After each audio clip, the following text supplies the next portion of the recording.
Se puede reproducir. Por eso es que cuando hay tumores del sistema nervioso central, es raro que haya tumores propiamente de la neurona, sino usualmente son tumores de la neurona. Por ejemplo, hay astrocitomas. Puede haber ependimomas, pero es raro que haya tumores propiamente de las neuronas.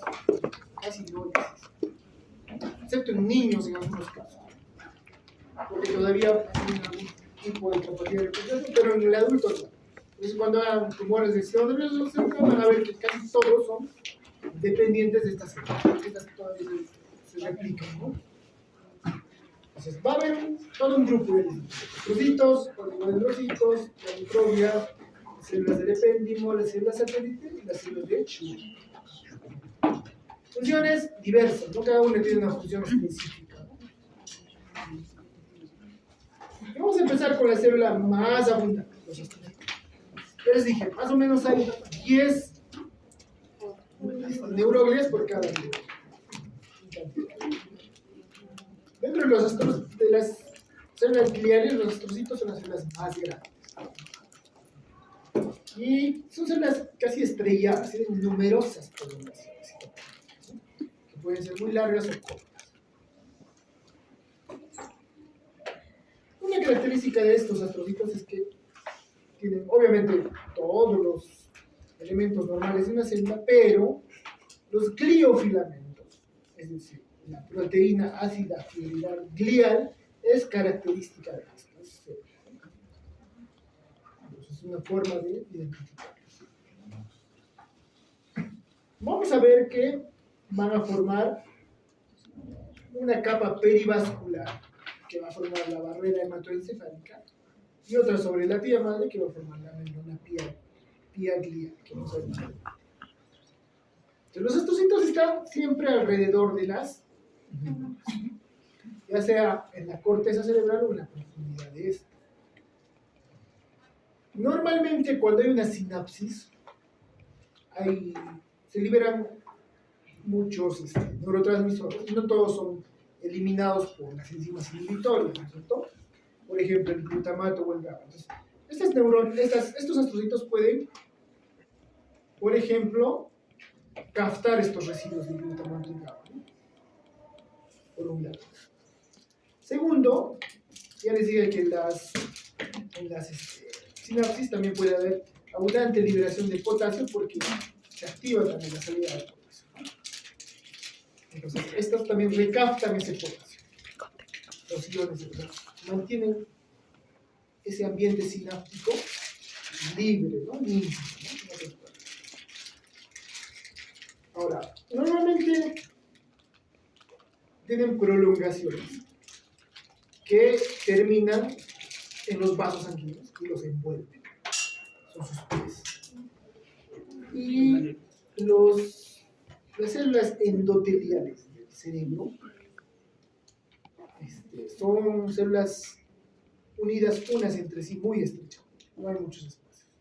Entonces, todas las sustancias que pasan al sistema nervioso central usualmente atraviesan la célula endotelial por transitosis y luego pasan al pie de los astrocitos. Son los astrocitos los que captan primero esta sustancia y luego recién las liberan, ¿no? Por ejemplo, captan glucosa y la almacenan en forma de glucógeno. Cuando la neurona necesita energía, la libera, ya sea en forma de glucosa o en forma de... ¿Cuál es el producto del metabolismo anaerobio? Las neuronas usan mucho lactato. Entonces, dentro de su citoplasma, estos astrocitos producen metabolismo anaerobio, producen lactato y lo liberan a la presión externa, para que las neuronas puedan metabolizar y continuar con su actividad. Ahora, van a modular, como les dije, la composición y concentración de las moléculas, neurotransmisores de iones en ese espacio estacionario, constantemente. Otra función importante es que reparan el tejido normal. Como las neuronas no tienen capacidad de regeneración, cuando se muere o necrosa una neurona, inmediatamente se reemplaza por proliferación de estos astrocitos y rellenan ese espacio. Y este fenómeno se llama gliosis.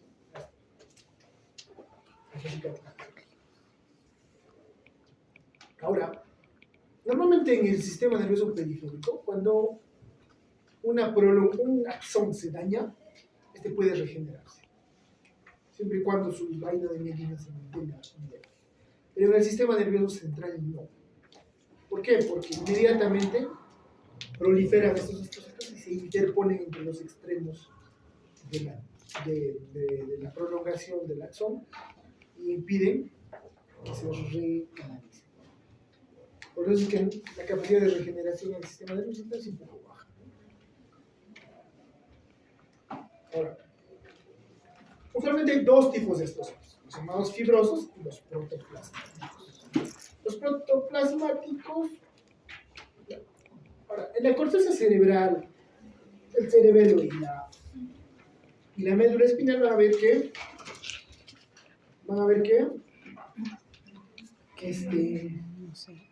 normalmente se divide en sustancia gris y sustancia blanca.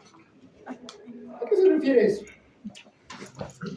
Normalmente la mielina, que vamos a ver más adelante cómo se comporta, que envuelve a las prolongaciones nerviosas de color blanquecino en vivo. Entonces, todas las prolongaciones, sobre todo los axones, forman lo que se llama la sustancia blanca. La sustancia gris usualmente está formada por los cuerpos neuronales, obviamente algunas neuroglias. Entonces, y por ejemplo, en el encéfalo, en la corteza cerebral, la disposición es en la periferia, la sustancia gris, y la sustancia blanca a lo profundo, ¿no? Entonces, puede haber astrocitos que pueden estar junto a los cuerpos neuronales o junto a las prolongaciones o axones, ¿cierto? Los que están junto a los cuerpos neuronales en la sustancia gris son los protoplasmáticos, ¿no? Y estos regulan la actividad de los neuronas. Y van a formar pies vasculares y la membrana pia glial o pia madre glial, que vamos a ver más adelante. Los fibrosos, en cambio, se encuentran en los axones y muchas veces bordeando la sinapsis y aislando la sinapsis. Entonces, le dan un aislamiento funcional a la sinapsis para que no haya problemas en la transmisión nerviosa.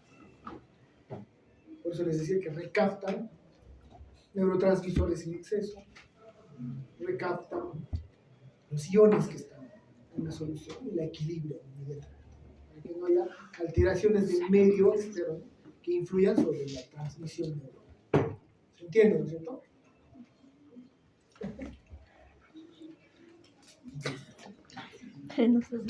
¿De qué forma la membrana o la barrera hematoencefálica?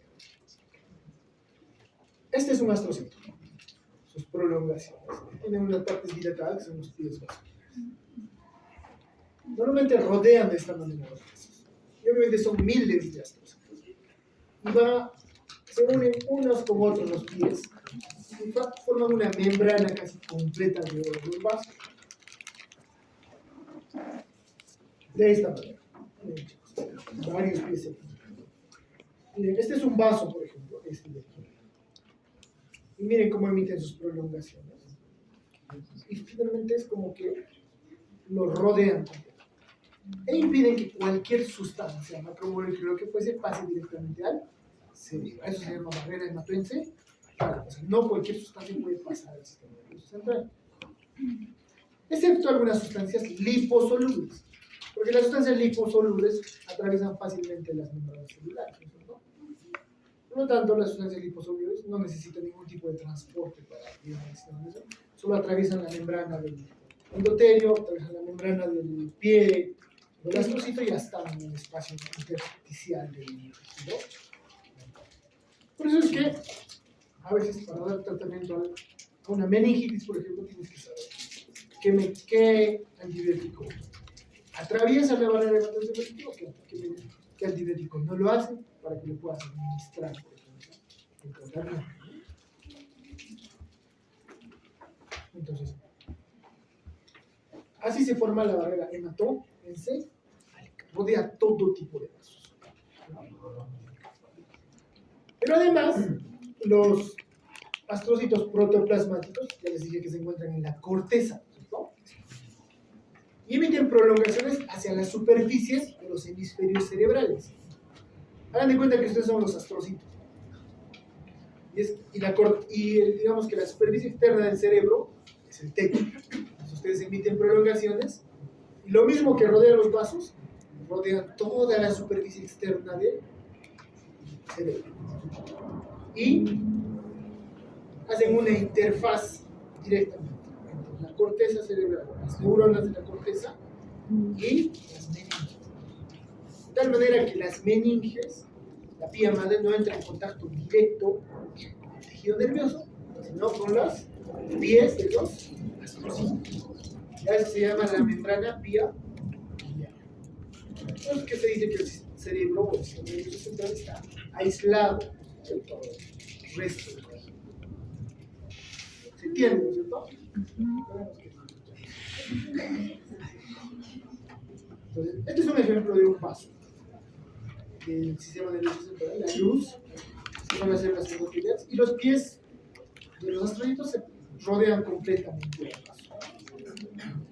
Y normalmente la célula endotelial va a tener una membrana basal, como cualquier endotelio. Y los pies de estas células también tienen una membrana basal. Y se fusionan sus membranas basales. Entonces, ¿qué va a conformar la barrera hematoencefálica? La célula endotelial, su membrana basal fusionada con la membrana basal, con la lámina basal de los pies del astrocito y los astrocitos, los pies de los astrocitos. ¿Entienden, no? Las membranas basales se juntan y se juntan. Ahora, También. la barrera hematoencefálica vamos a ver los causos. Barrera Ahora vamos a ver los oligodendrocitos. Son células más pequeñas que los astrocitos. Son igual células con muchas prolongaciones, cuya función es la mielinización del sistema nervioso central. Los oligodendrocitos pueden mielinizar varios axones a la vez. Es como un pulpo, ¿no? Que tiene varios pies, que puede coger varios axones a la vez y mielinizar varios axones a la vez. En cambio, en el sistema nervioso periférico, las células de Schwann solo pueden envolver una porción o un segmento de un axón. Es una diferencia importante entre los oligodendrocitos y las células de Schwann. Más o menos tienen esa forma. Suelen ser de tres tipos: satélites, interfasciculares y los perivasculares. Los perivasculares suelen asociarse a los vasos sanguíneos. Los interfasciculares están en relación directa con los axones, una sustancia blanca. Y los satélites están usualmente rodeando a los cuerpos de las neuronas. Se dice que estos, cuando algunas células mueren o hay función para renovar estas células, estas satélites pasan a ser interfasciculares y van a cubrir su función. Entonces, ¿qué es la vaina de veneno? La vaina de veneno es un aislamiento que le dan al axón de las células, que básicamente consiste en la membrana de un oligodendrocito, una célula de Schwann, que se envuelve sobre el axón, concéntricamente, varias veces. Pero que al momento de envolverse, exprime todo su citoplasma fuera. Entonces, básicamente es membrana celular, una sobre otra, sin citoplasma. ¿Se entiende? Es como cuando se venda, ¿no? Se venda una bolita, dos. Entonces, al momento de enrollarse, también se está escurriendo todo el citoplasma y todos los órganos. tenemos una membrana lipídica, aísla a este segmento del axón. De esta manera, ¿no? Aquí está dando una vuelta, que se está metiendo otra vez, y otra vez. Da numeroso, hasta 40, 50 vueltas en cada axón. Solo que el oligodendrocito puede mielinizar varios axones a la vez. Uno, dos, hasta 40, 50 axones a la vez. ¿Entiendes eso?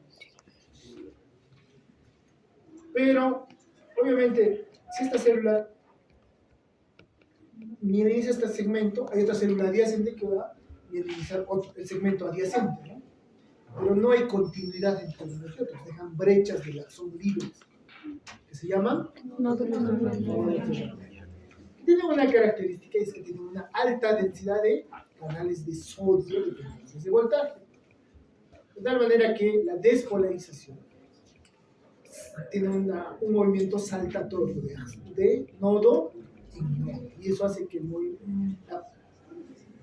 la velocidad de la despolarización sea más rápida en una fibra mielinizada que en una no mielinizada. Porque la no mielinizada es secuencial, ¿no? Positivo, negativo, positivo, negativo. ¿Entiendes, no? ¿Y por qué no retrocede hacia atrás la despolarización? No, retrocede. El periodo refractario, ¿no? La membrana o estos canales de sodio tienen un periodo refractario, 1 o 2 segundos, no pueden ser activados. Eso hace que la despolarización no vaya en forma retrógrada, siempre en forma anterior. ¿Y por qué se dará el periodo refractario?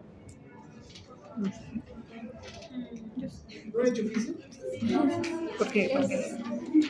No he hecho Pero es que los canales son... ¿Pero no han hecho ese tema? Sí, hemos hecho. ¿Por qué es el periodo refractario? Los canales ya están. ¿Ah? ¿Cómo? Ay, me borré todo. Los canales ya están. Ya no podían. ¿No pueden? Deja. Los canales de sodio tienen dos compuertos. Esta es la membrana celular, ¿no? Este sería el canal de sodio, uno de ellos. ¿Cómo vamos a cortar? ¿Cuándo hacemos cortar? Normalmente tiene una compuerta acá. Calla, no sabemos qué Compuerta acá. es nuestra verdad. Esta es la superficie externa. Y esta es la. Somos sus camarones. Los canales de sodio se activan por voltaje. Esta de acá es activadora y esta es inhibidora. Las dos se activan por voltaje. Solo que esta se activa más lentamente y esta es más rápida. Es como esta aula que tiene dos puertas, ¿cierto? Solo que acá tenemos a una chica que se va al toque y allá muy lento, ¿no? Entonces, cuando esta se abre, la otra se está abriendo lento. Entonces, esto permite el ingreso de sodio en cantidad, ¿no? Pero esta también se cierra más rápido. Se cierra. Y hay un periodo de tiempo de diferencia entre que se cierra esta y aquella. Y ese es el periodo refractario. Porque cuando esta ya está cerrada, aquí ya hay permanencia un poco abierta. ¿Entienden?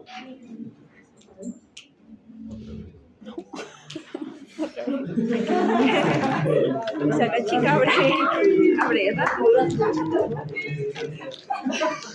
Están volando, ¿no? Otra vez no. Se supone que el fisio debe hacer esas cosas. Se supone. Yo creo que lo hicimos por sí, no lo hicimos.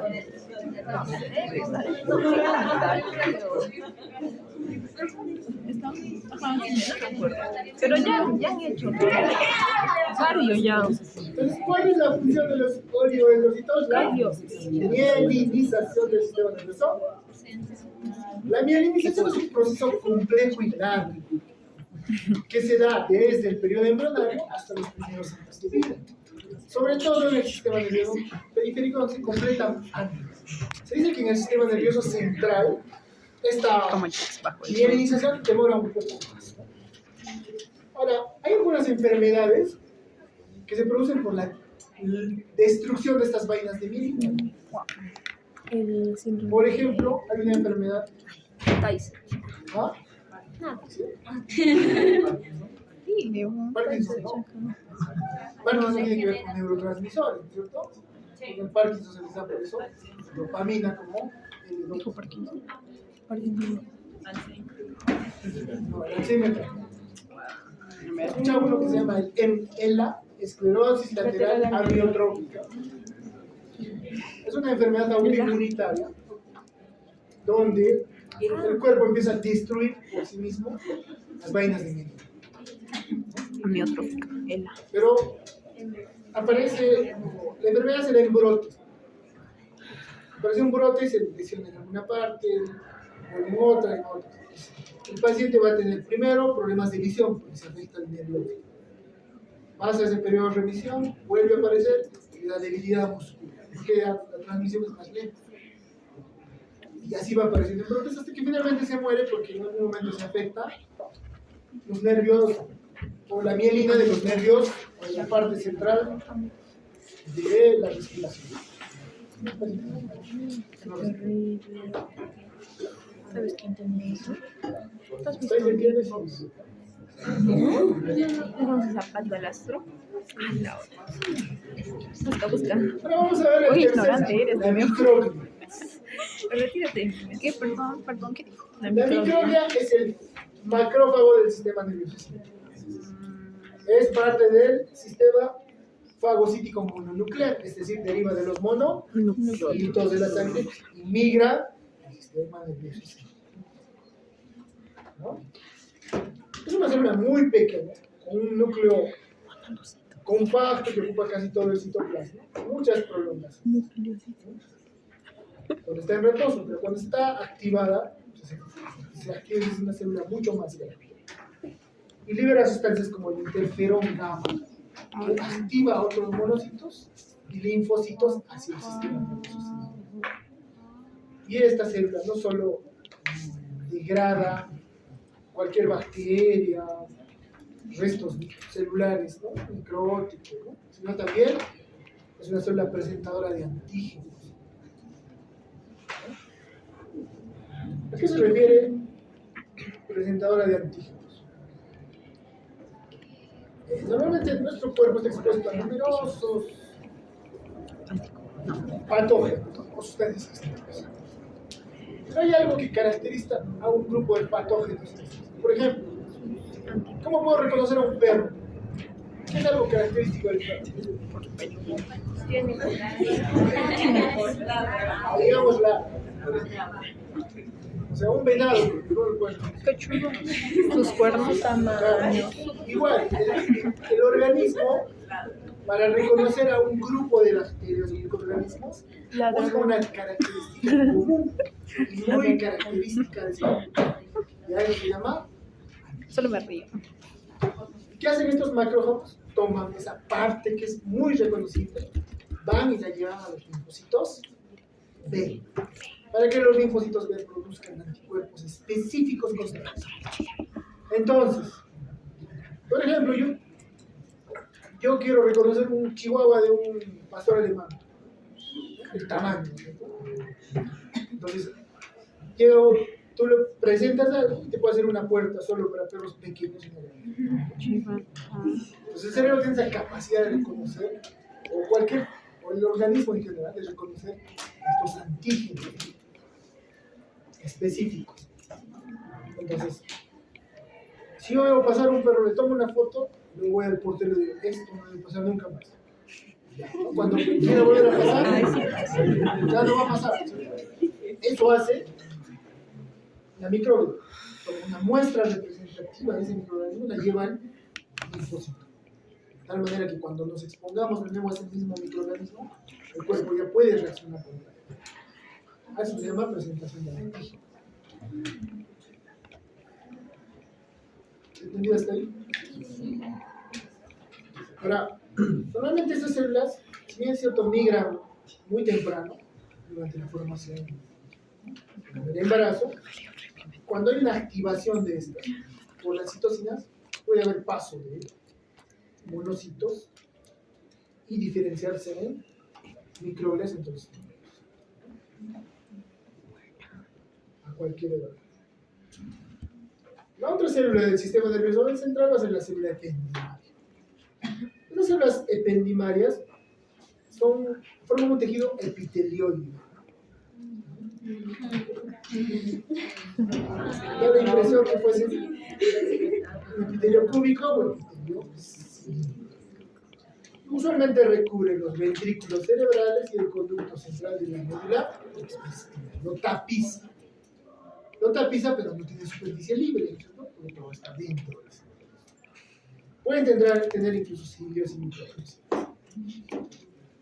Y en algunas partes se especializan y forman plexos coroideos, que son capilares sanguíneos revestidos de estas células periféricas. Y van a producir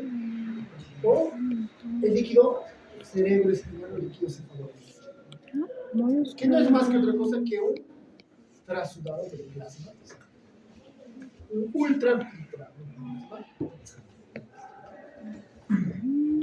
Ahora, en la base del tercer ventrículo hay unas células ependimarias modificadas que van a tener prolongaciones hacia el interior del tejido nervioso, hacia la hipófisis y el hipotálamo, sobre todo el hipotálamo. Y constantemente mandan información de la concentración de hormonas dentro del líquido cefalorraquídeo. Entonces el hipotálamo va monitorizando cuánto hay de alguna hormona o de algunos electrolitos en el líquido cefalorraquídeo e inmediatamente detecta un nivel bajo que estimula la hipófisis para que se produzca la hormona necesaria para elevar al nivel lo que fuese necesario. Por ejemplo, el calcio.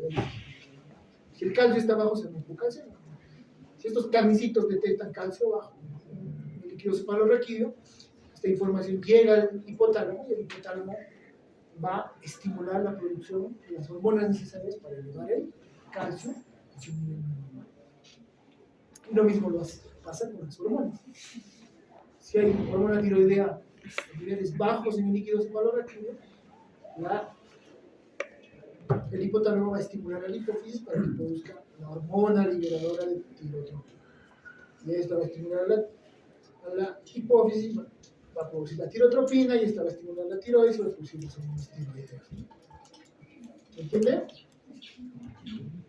Y estas células se llaman tanicitos.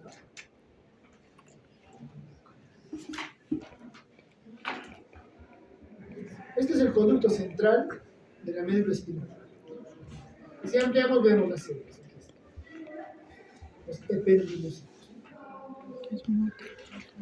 Ahora, a las prolongaciones de las neuronas y de las neuroglias en general se les llama neurópilo en el sistema nervioso central.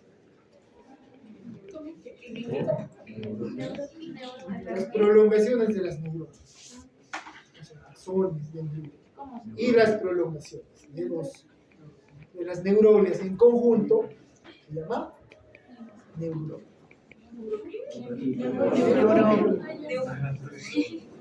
Neurópilo. Prolongaciones de las dendritas y de microglias y prolongaciones de las células ependimarias. No dijo microglias. Ya pone células ependimarias. Vamos a ir a las células del sistema nervioso. Y lo vemos acá en el video. Está en el minuto Tanto el 28, sistema nervioso central como el sistema nervioso 40. las neuronas nunca entran en contacto con otros. Nunca. Entonces, los cuerpos neuronales, les dije, cuando están fuera del sistema nervioso central, forman ganglios. Como por ejemplo el ganglio de la raíz dorsal de los nervios. Pero sus axones van a estar aislados, primero, de las vainas de mielina. Luego recién van a tener sus revestimientos de tejido conectivo.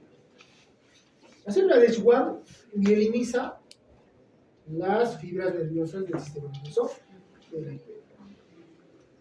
Vamos a ver que tiene un núcleo alargado, aplanado, y su membrana celular plasmalema es la que va a formar la mielina.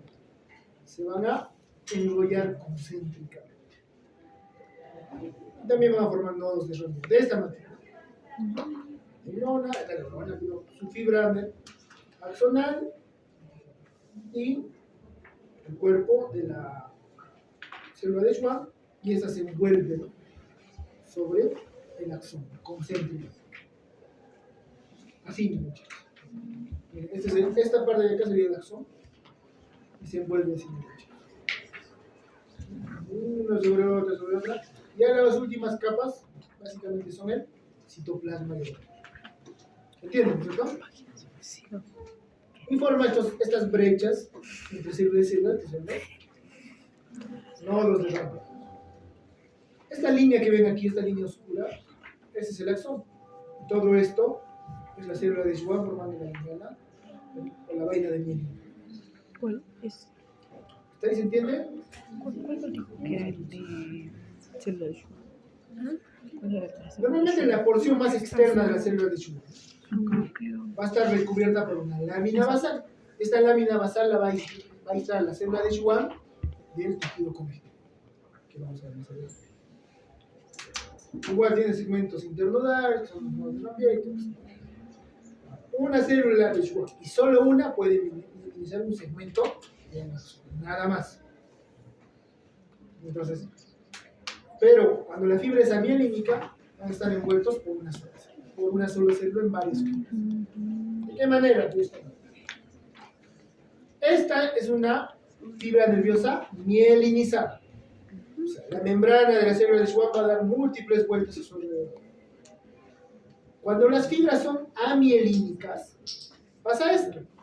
Las células de Schwann emiten prolongaciones que parcialmente envuelven a las fibras nerviosas, pero no solo una, sino varias fibras.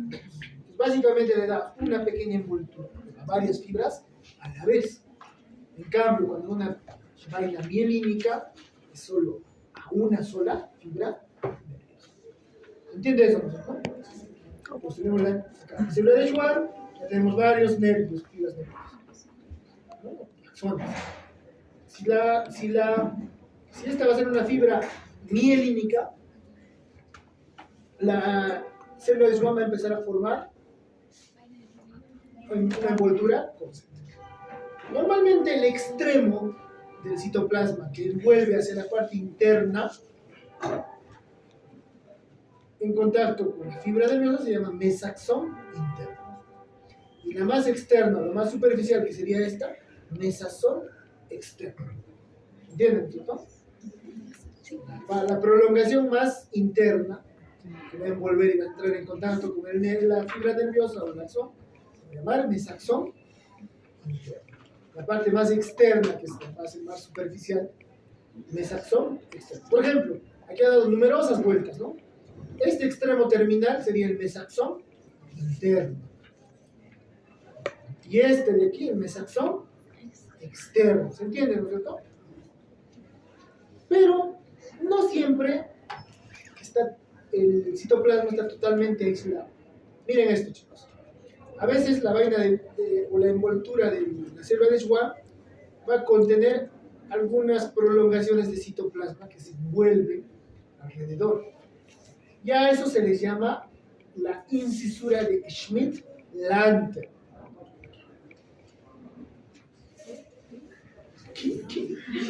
Miren, chicos, esto es una fibra nerviosa, ¿verdad? Y esta es el citoplasma de la célula de Schwann que ya está empezando a envolver. Normalmente les dije que al envolverse todo el citoplasma se suele escurrir, ¿cierto?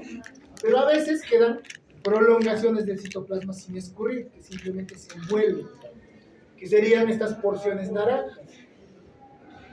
A eso se les llama la incisura de Schmidt-Lanter. Y es justamente estas incisuras a través de las cuales se van a nutrir estas capas más internas de la membrana celular. A través de las incisuras de Schmidt-Lanter. ¿Se entiende? Sí.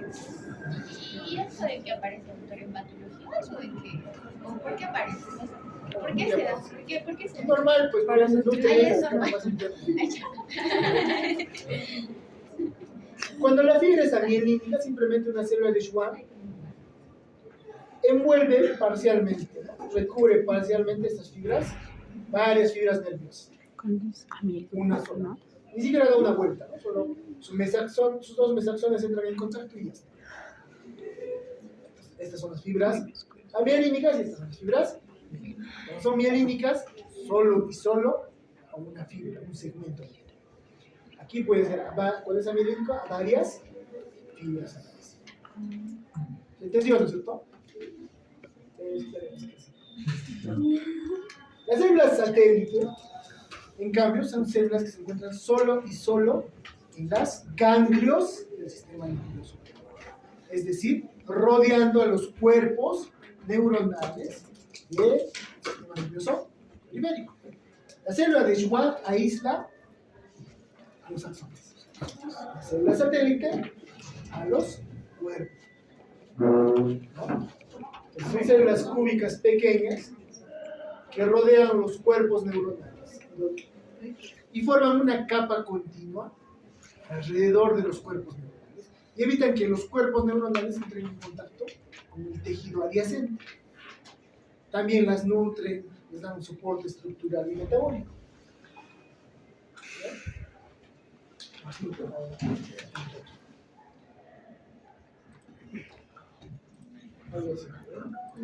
Nos falta 20. Siempre voy a restar. ¿Cuánto se da?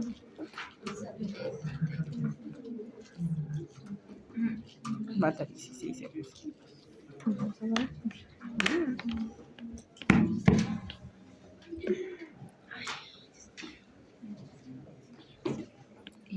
Así, chicos, miren.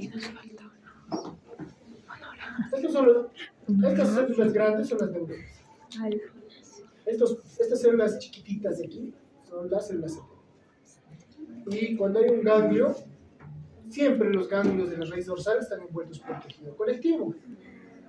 Y entre el tejido conectivo y las neuronas también forman una capa de células satélite y evitan el contacto de estas neuronas con el tejido conectivo. ¿Se entiende?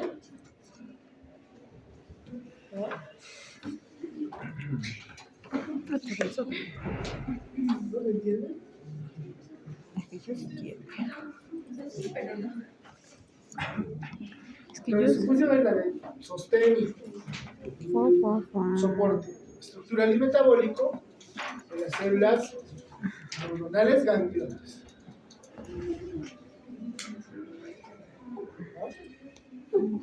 Ahí sí se puede. Esto ya les expliqué, ¿no? El sistema nervioso central se divide Sí se en había puesto. sustancia gris y sustancia blanca. Ay, yo también. La sustancia gris usualmente está formada por los cuerpos neuronales, algunos axones amielínicos, algunas dendritas y células de la médula. Suelen organizarse en la periferia de los hemisferios cerebrales o forman la H interna de la médula espinal.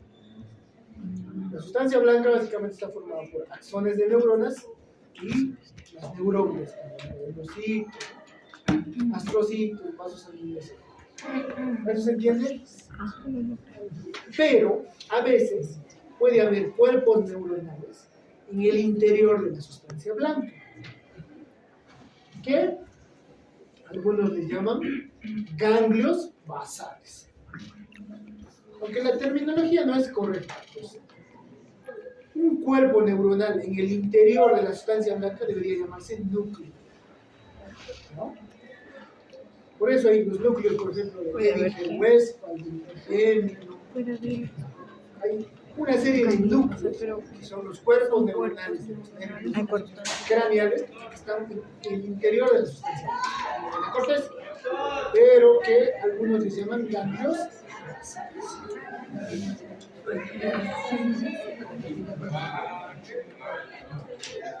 La corteza cerebral es la sustancia gris.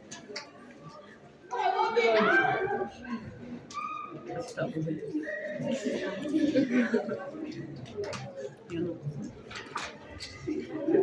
Me quiero. También. Eso lo van a hacer en neuro, pero para que entiendan, chicos. Sustancia blanca.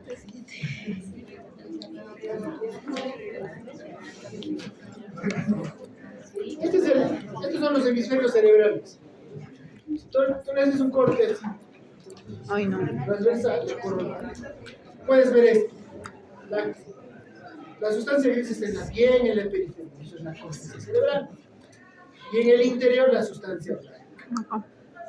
Pero embebido a veces en la sustancia blanca, estas partes. Cuerpos neuronales que es sustancia gris, pero que se llaman ganglios basales. Núcleos. Vale, ¿cuál es? ¿Qué es eso? Márcalo acá.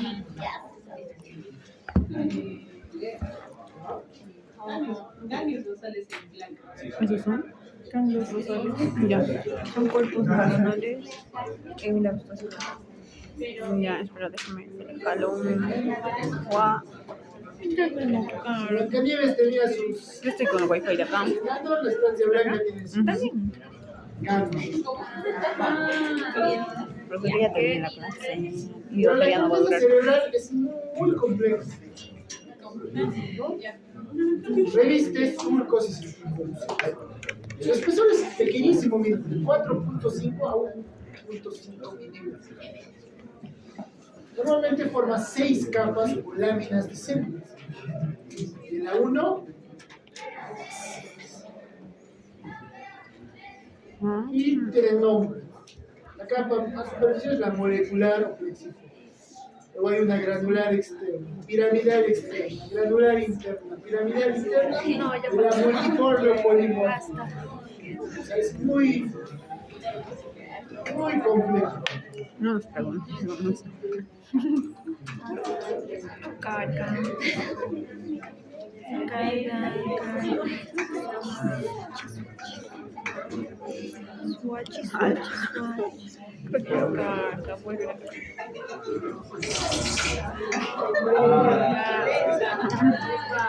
La chica De esta forma, chicos, miren, todo esto es la sustancia gris. Y aquí está, la más superficial, la capa molecular. Luego la granular externa, piramidal externa, granular interna, piramidal interna y la capa multiforme. Se llama molecular porque son células pequeñas, a manera de gránulos, se ve como molecular. La piramidal porque sus neuronas tienen forma de pirámide, básicamente.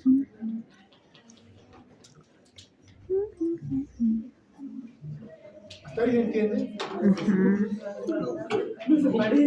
Están las capas. En cambio, en el cerebelo tiene solo 3 capas. Pero en el cerebelo, su función básicamente es equilibrio y coordinar la actividad motora. Participa en la postura y en Estoy el. aprendiendo. Si tienes una lesión en el cerebelo, puedes tener Está problemas mal, de pero ya. coordinación, como la marcha atáxica, que es una marcha como si estuvieses borracho. Es una marcha atáxica. Lo que haces es amplías tu base de sustentación. Eso es lo que hacen cuando están borrachos, ¿cierto? Como no puedes mantener el equilibrio, ¿qué haces? Caminas con las piernas abiertas, ¿no? Para que no caerte más fácil. No se ve. ¿Qué haces con eso? No lo he Amplías tu base de experimentado. sustentación. Caminas. La marcha atáxica es algo así, por lesiones del cerebelo.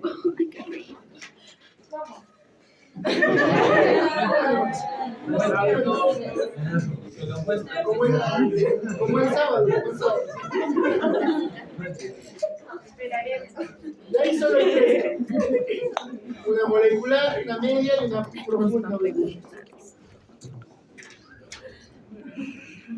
Parece un pescado. Parece un tinte. Estos son los cuerpos neuronales. Como una comida que metes. Neurones. No, miren los cuerpos neuronales. Muy bien. Entonces, no nos importa tanto esa parte. Más va a importar en neuroanatomía y neurofisiología. Pero lo que sí importa es que en la médula espinal, la sustancia gris se centra, forma esta H. Y va a tener esta H, una asta posterior, una asta el asta posterior, ya está. Y todo lo que está alrededor es sustancia. Las neuronas que terminan aquí en el asta posterior son sensitivas. Las neuronas que van a emitir sus prolongaciones a partir del asta anterior son motoras. Ahora, normalmente cuando los axones, fibras nerviosas, se agrupan, si se agrupan fuera del sistema nervioso central, se llaman nervios. ¿Cierto? Eso yo sabía. Cuando los axones o fibras nerviosas se agrupan en fascículos, forman lo que se llama un nervio. Pero cuando las fibras o axones se agrupan dentro del sistema nervioso central, forman tractos o fascículos. Entonces, un tracto o fascículo es el homólogo a un nervio, solo que el nervio está fuera del sistema nervioso central, el tracto o fascículo está dentro del sistema nervioso. ¿Se entiende, no es cierto? Cuando está dentro, trae, fuera. Nervios. Solo que cuando está en el sistema nervioso central, o sea, en forma de nervios, sí o sí tiene una envoltura de tejido conectivo. En cambio, los tractos, no hay una separación física entre tracto y tracto. Y los tractos son grupos de acciones que llevan una información en particular. Por ejemplo, el tracto piramidal lleva información de la corteza cerebral hasta los músculos, ¿no? Y la sustancia blanca de la médula espinal se puede dividir en tractos, ¿no? Hay tractos posteriores, anteriores y anterolaterales. La vía córtico-espinal o el tracto piramidal va por ahí. Y hay una serie de tractos o vías, ¿no? Del equilibrio, de varias funciones. Por ejemplo, el grácil y el cuneiforme son estos dos.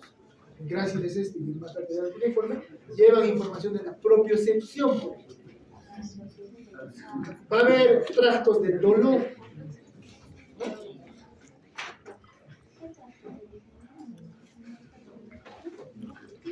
¿Me entendió? ¿Ah?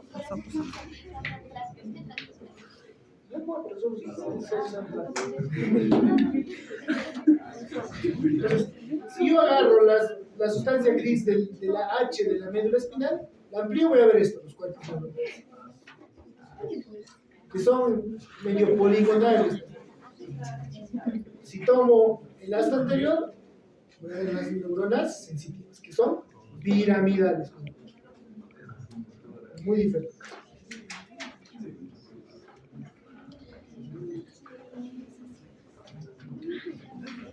Ya vamos a acabar. Ahora, ¿qué les dije?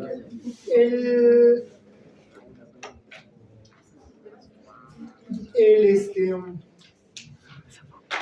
sistema nervioso central,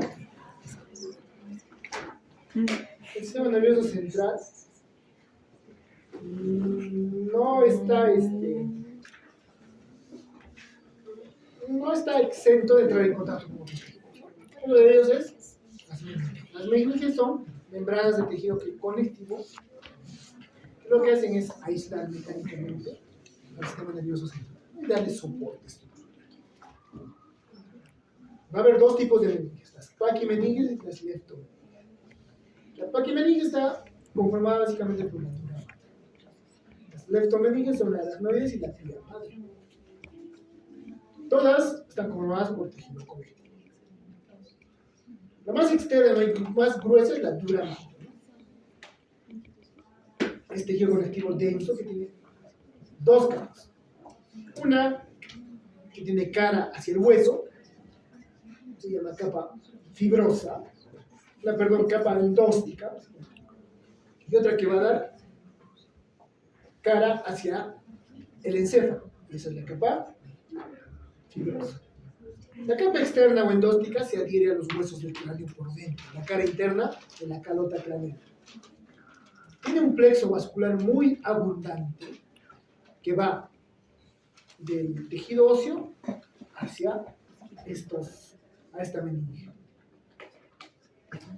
En cambio, la capa interna, que es más fibrosa, no tiene tantos vasos. Y se une a la segunda capa, que es la aracnoides, que es más profunda.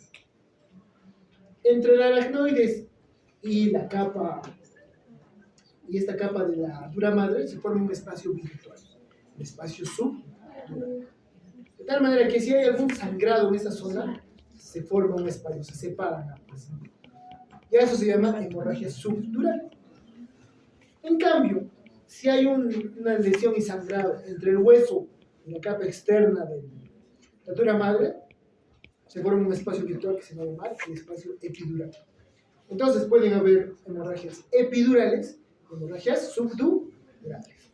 Pero resulta que la capa externa está fuertemente adherida al hueso. Entonces, las capas no es fácil de disecar. Entonces, las hemorragias subdurales, en cambio, como es un espacio virtual, se amplía fácilmente. Entonces, las hemorragias subdurales son más largas y van a tener una forma que le da el cráneo y el encéfalo. Es decir, convexa para afuera, cóncava para adentro. En cambio, como la capa o el espacio epidural es un espacio casi fijo, simplemente se diseca como un caramelo. Dos caras convexas, como un lente biconvexo. La verdad es que tú cuando ves en una tomografía puedes hacer la distinción por la imagen, si es un hematoma epidural o un subdural. Pues, esto es un hematoma subdural, solo por la forma de la imagen.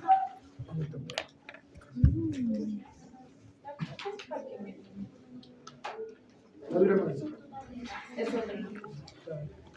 Le dicen paqui meninge, porque viene de paqui de elefante. Es gruesa. En cambio, lepto, porque son más finos. Entonces, miren, chicos, aquí tenemos el hueso. En el centro está la porción esponjosa, por fuera las corticales. Forman lo que se llama el diploide, ¿no es cierto? ¿Qué han hecho óseo? ¿No sé cómo han hecho óseo? Cráneo. Diplo es esta forma de sándwich, ¿no? Tejido compacto por fuera, a ambos lados, y en el centro, pues, hueso esponjoso. Y hay numerosas venas que pasan hacia las meninges. Esta es la dura madre. Ahora, de vez en cuando, sobre todo en los planos sagitales, ambas capas de la dura madre se separan y forman espacios vasculares, que se llaman los senos venosos.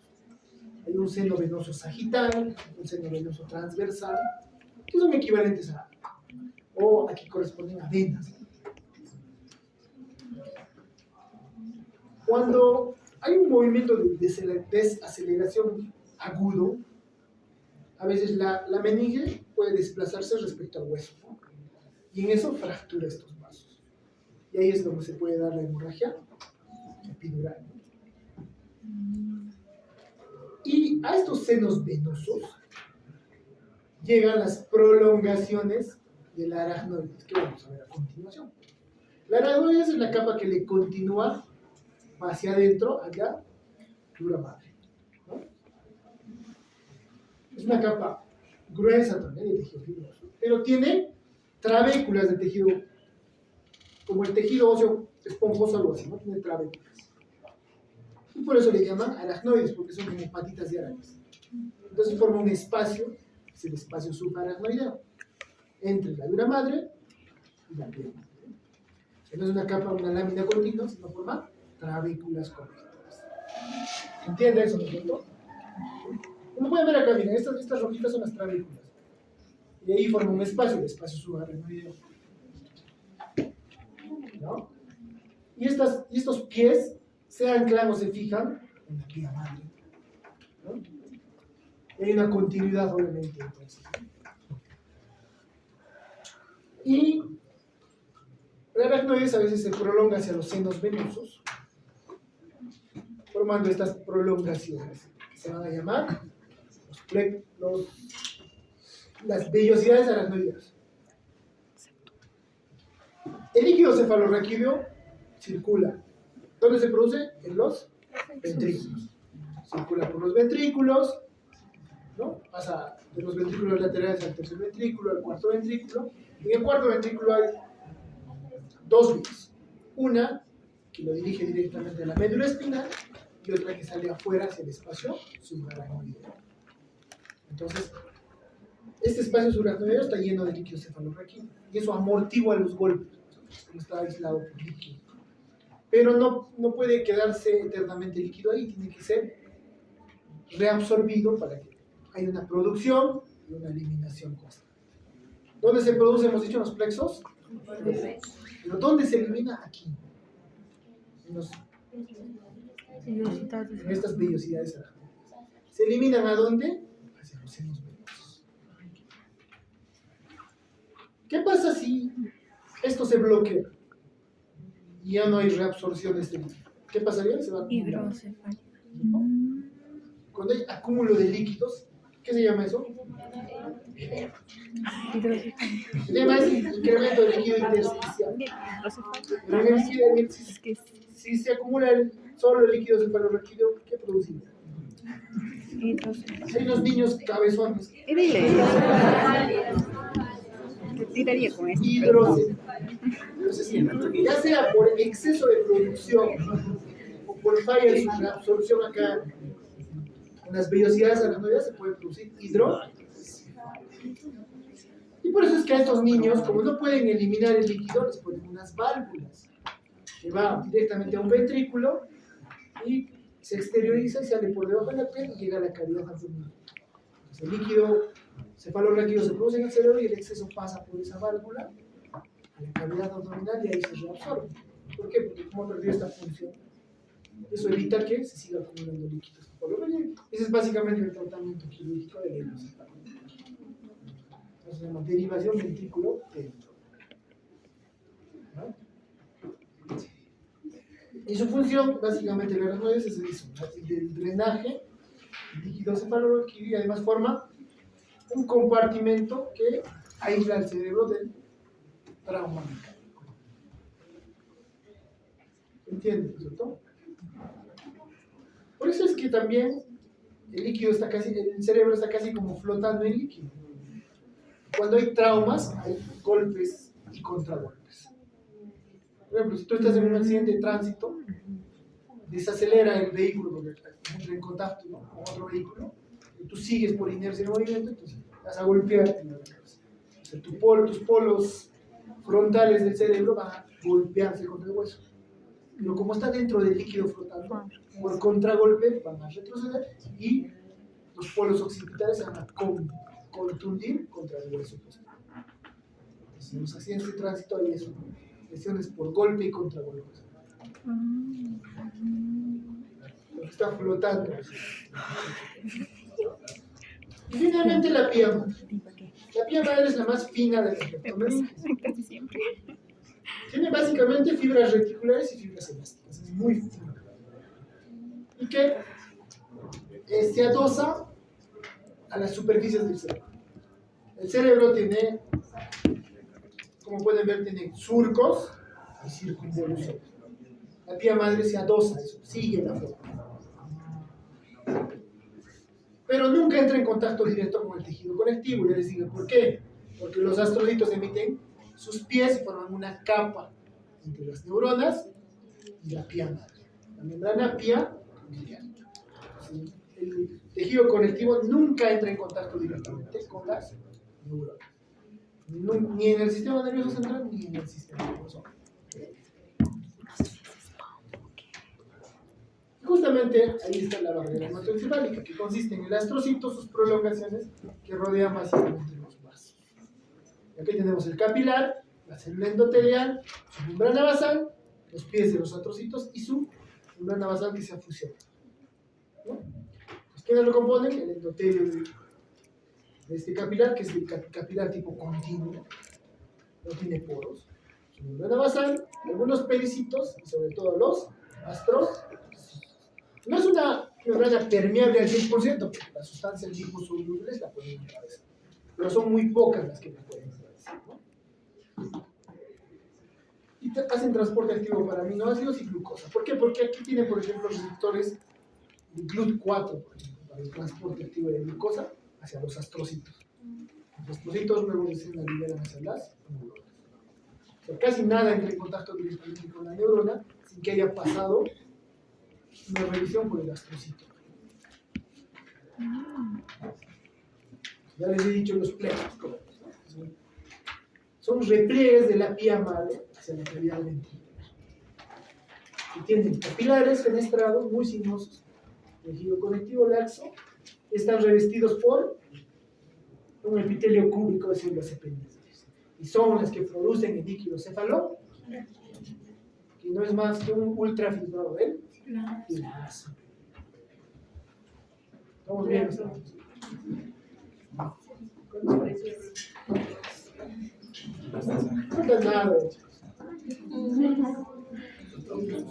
Estamos en la 6. El sistema nervioso periférico básicamente está formado por esto: los nervios y los ganglios. Nervios craneales o espinales. ¿De qué depende? Pues sus cuerpos neuronales están en el encéfalo o en la médula espinal. Estos conducen impulsos o información desde y hacia el sistema nervioso. ¿Cierto? Son fibras nerviosas con o sin mielina. O sea, puede haber axones mielínicos y anialínicos, que están envueltos por las células de Schwann, y hemos visto. Las mielínicas, varias vueltas, las anialínicas, varias a la vez, solo las envuelven, ¿no? Y revestidas por tejido conéctico, que vamos a ver ahora. Y los ganglios, que son los cuerpos neuronales, que están soportados por las células satélite y revestidos por tejido conectivo. Son agrupaciones de neuronas fuera del sistema nervioso. Puede haber ganglios sensitivos, ganglios autonómicos, ganglios viscerales, dependiendo de la información que lleven, ¿no? Y luego vamos al revestimiento de las fibras nerviosas. Igual que en el músculo, hay revestimiento del tejido conectivo, las fibras nerviosas. Ven sus caritas, chicos. Ya estamos acá. No. Muy parecido, muy homólogo al músculo. Aquí. A ver, endoneuro, perineuro y epineuro. El endoneuro es tejido conectivo laxo con fibras reticulares que rodea a una fibra nerviosa por fuera de la vaina de mielina. Les había dicho que la vaina de mielina tiene lámina basal. La lámina basal separa las células de Schwann de tejido conectivo. No entran en contacto directo, ¿no? Tiene capas de fibras reticulares, algunos fibroblastos, tiene macrófagos, capilares y algunos mastocitos perivasculares. En cambio, el perineuro va a ser el tejido conectivo que rodea a un fascículo, a un conjunto de fibras nerviosas. Este es más colágeno en fibras elásticas. Y van a tener una capa interna de fibroblastos aplanados que forman una barrera casi impermeable por uniones estrechas que evitan que cualquier sustancia entre en contacto con estos nervios. Forma una barrera adicional. Y finalmente el epineuro es la cubierta externa que rodea todo un fascículo, un tronco nervioso, un nervio. Y este sí es tejido conectivo colágeno. Epi, peri, endo. Está fácil. Suena muy mal.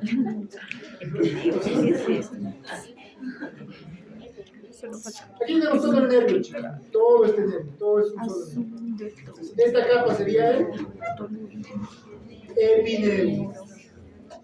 Esta capa de acá la está separando en fascículos. Este fascículo, este fascículo, este. Ese es el perineuro. Y el endoneuro va a ser aquel que rodea cada fibra básica. ¿Qué son los ganglios? Son neuronas fuera del sistema nervioso central. Los cuerpos neuronales. Tienen las mismas características. Están rodeadas por células satélites. Y necesitan la protección, el soporte nutricional. Normalmente están rodeadas por una cápsula de tejido conectivo, pero que nunca entran en contacto con estas neuronas porque las células satélite las aíslan. El sistema nervioso entérico también tiene cuerpos neuronales dentro de la pata, ¿no? Los plexos de Meissner y de Auerbach. Y por eso es que ahí también se les llama ganglio. Son células ganglionares.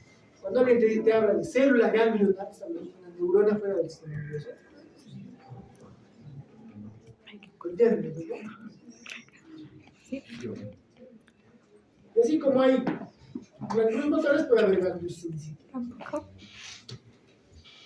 Generalmente los ganglios sensitivos van a ser los ganglios de la raíz dorsal y los 31 pares de nervios espinales y los nervios craneanos quinto, séptimo, noveno y décimo. Y aquí los cuerpos neuronales sí o sí son pseudomoleculares.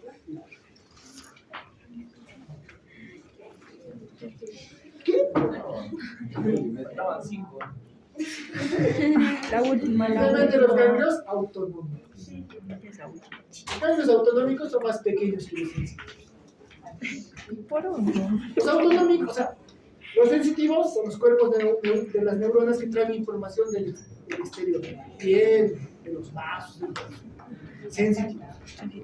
Perdón, no del corazón, sino de órganos de sensibilidad. Los autonómicos traen información de los órganos viscerales, los vísceras, intestino, riñón, hígado. Auto algo, ¿dónde está auto? Pero en este caso son multipolares, no son celulares. Entre vísceras. Entonces sí va a esto. Esto está mal. Y van a tener dos variedades, ¿no? Las del sistema nervioso simpático y parasimpático. Ahora, algo que van a hacer en fisio y habrán hecho es que, ya les dije, ¿no? Tanto el sistema autonómico, el simpático y el parasimpático, usualmente tienen dos neuronas en su trayecto. Una neurona preganglionar y una postganglionar. La postganglionar entra en contacto con el órgano efector. Por ejemplo, el nervio vago. El nervio vago lleva información parasimpática al intestino. Tiene en su vía dos neuronas. Una que va a entrar en contacto directamente con las células musculares, pero en el trayecto va a haber sinapsis con otra neurona.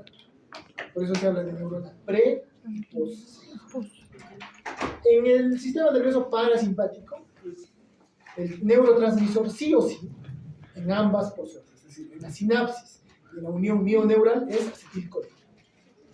En cambio, en el sistema nervioso simpático, la sinapsis entre la neurona pre y postganglionar es acetilcolina, pero la unión entre la neurona efectora y el músculo liso, por ejemplo, es usualmente el noradrenal.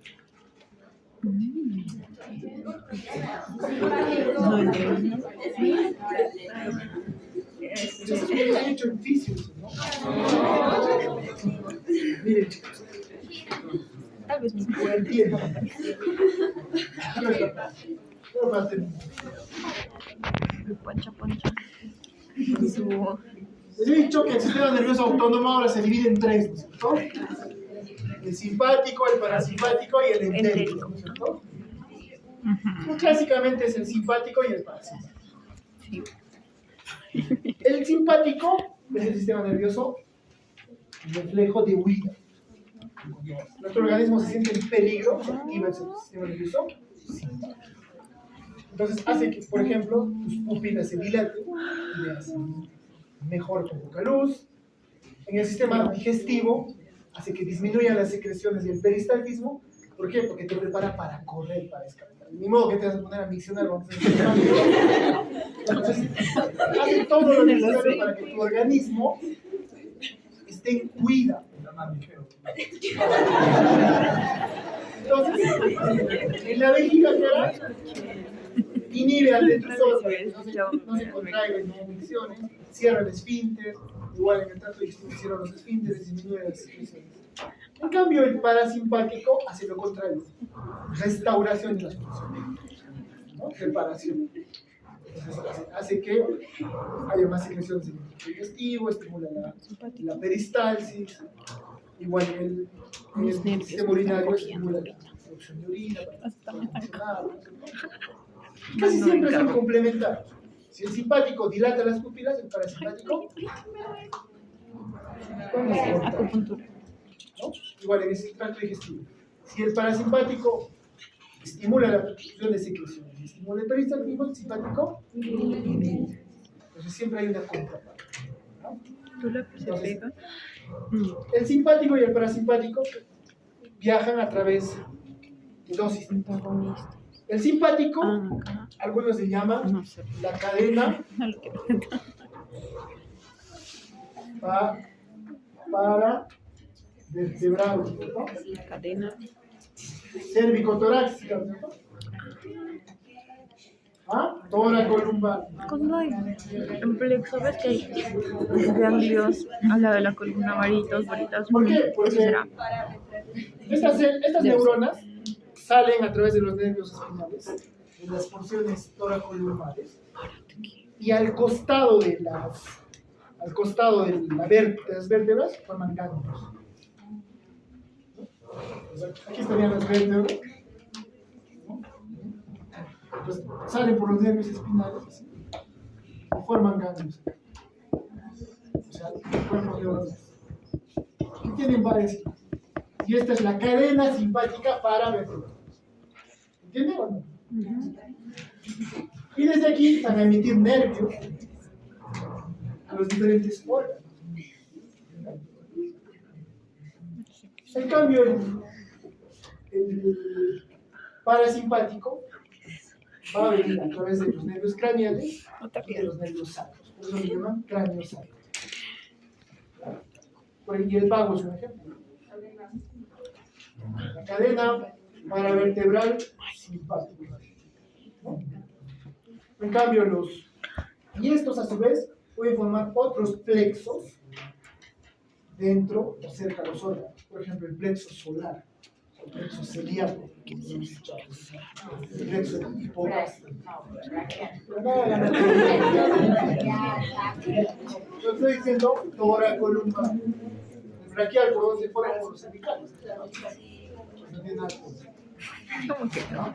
Pero casi siempre estos tienen, miren chicos, tienen un cuerpo dentro de la médula espinal, su axón, y acá fuera del sistema nervioso central, tienen otra neurona, y el axón, y el órgano Ah, central. está todo. Si es simpático, parece que puede ser una glándula, tracto digestivo. Siempre hay dos neuronas, la vía simpática y parasimpática. La diferencia está que en la vía simpática, el cuerpo de la segunda neurona está muy lejos del órgano. Aquí, en la cadena parasimpática. En cambio, en el parasimpático, estos cuerpos están muy cerca del órgano. Por eso en fisiología les hablan de neurona presináptica y neurona postsináptica. Siempre les hablan de eso, ¿no? Neurona presináptica, la neurona postsináptica. A eso se refiere. La neurona presináptica, postsináptica. Si es sistema nervioso parasimpático, aquí y aquí el neurotransmisor es acetilcolina. ¿Sí? Si es nervioso simpático, aquí es acetilcolina y aquí usualmente es noradrenalina. ¿Entienden? Eso les he dicho.